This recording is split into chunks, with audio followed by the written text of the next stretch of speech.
গত শনিবার যুক্তরাষ্ট্র ইসরায়েলের হামলার জবাবে উপসাগরীয় অঞ্চলে থাকা মার্কিন ঘাঁটিগুলো লক্ষ্য করে ১,০০০-এর বেশি ড্রোন এবং কয়েকশো ক্ষেপণাস্ত্র ছুড়েছে ইরান। যদিও এর বেশিরভাগই আকাশ প্রতিরক্ষা ব্যবস্থায় ধ্বংস করা হয়, তবুও ক্ষতিগ্রস্ত হয় কিছু মার্কিন ঘাঁটি ও বাণিজ্যিক অবকাঠামো।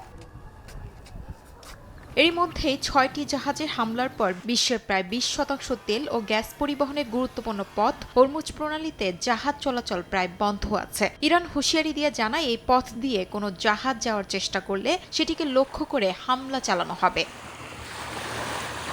ব্রিটিশ গবেষণা সংস্থা সেন্টার ফর ইনফরমেশন রেজিলিয়েন্স জানায়, প্রতি মাসে প্রায় ১০,০০০ ড্রোন তৈরির সক্ষমতা রয়েছে তেহরানের। তবে ইসরায়েলি সামরিক বাহিনীর অনুমান, তেহরানের কাছে প্রায় ২,৫০০ ক্ষেপণাস্ত্র রয়েছে। বিশ্লেষকদের মতে এই সংখ্যা ৬,০০০ পর্যন্ত হতে পারে। তবে ইরান ক্ষেপণাস্ত্রের পাশাপাশি ড্রোন যুদ্ধেও বড় ভূমিকা রাখতে পারে। ইরানের নতুন প্রজন্মের শাহেদ 136 ড্রোন ৭০০ থেকে ১,০০০ কিলোমিটার দূরের লক্ষ্যবস্তুতে আঘাত হানতে সক্ষম।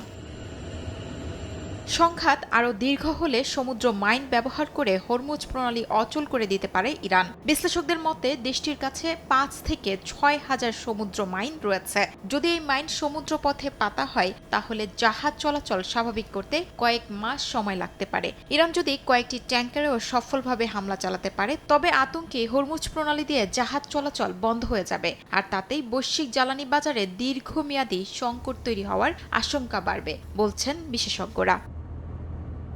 শিউলি রোসা, সময় সংবাদ।